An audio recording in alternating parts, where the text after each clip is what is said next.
Nous sommes réunis aujourd'hui et demain avec la Banque africaine de développement, des pays amis de l'Afrique du Nord et de l'Afrique pour pouvoir aborder la question de l'entrepreneuriat et de l'emploi post-Covid avec beaucoup de sérieux. Nos populations sont appelées à revoir leur façon d'aborder ces questions-là. Nous allons devoir faire un choix au Maroc par rapport à l'entrepreneuriat pour les entrepreneurs, pour les jeunes, mais également le gouvernement et les structures de l'État doivent s'adapter à la nouvelle donne. Nous sommes un pays très ambitieux au service de la jeunesse marocaine. Toutes les démarches que nous allons étudier ces 2 jours-là seront couronnées par un manifeste politique qui va exprimer la volonté de nos peuples et de nos États à faire le choix de l'entrepreneuriat comme étant non pas un choix par défaut, mais un choix de qualité pour les besoins des générations Y et Z de nos populations.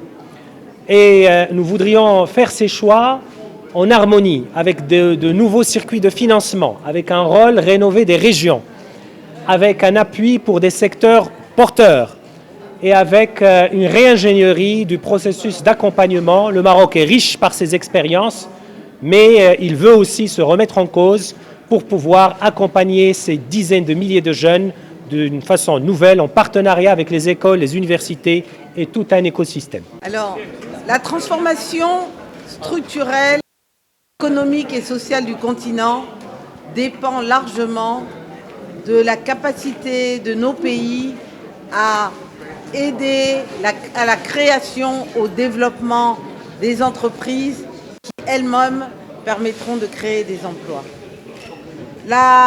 Les différentes crises et en particulier la pandémie Covid-19 a changé la donne.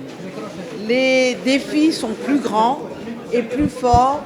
Les impacts ont été terribles, notamment pour l'entrepreneuriat. Et nous sommes aujourd'hui ici à Rabat, entre tous les acteurs. Évidemment, au centre sont les entrepreneurs et les petites entreprises, mais il y a aussi les gouvernements, le secteur privé, les partenaires techniques et financiers, la société civile, les organes des États, des collectivités publiques au niveau national et régional.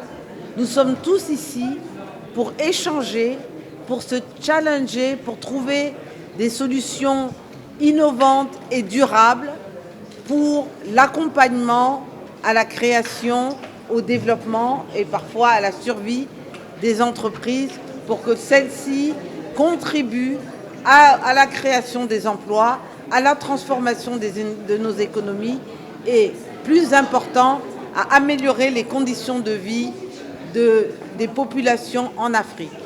Dans cette conférence, nous avons la présence du Maroc, de la Tunisie et de l'Égypte pour partager les solutions, les expériences, pour accélérer l'action, accélérer l'impact et permettre ensemble de faire de nos entreprises des entreprises créatives, innovantes et résilientes face aux chocs internes et externes.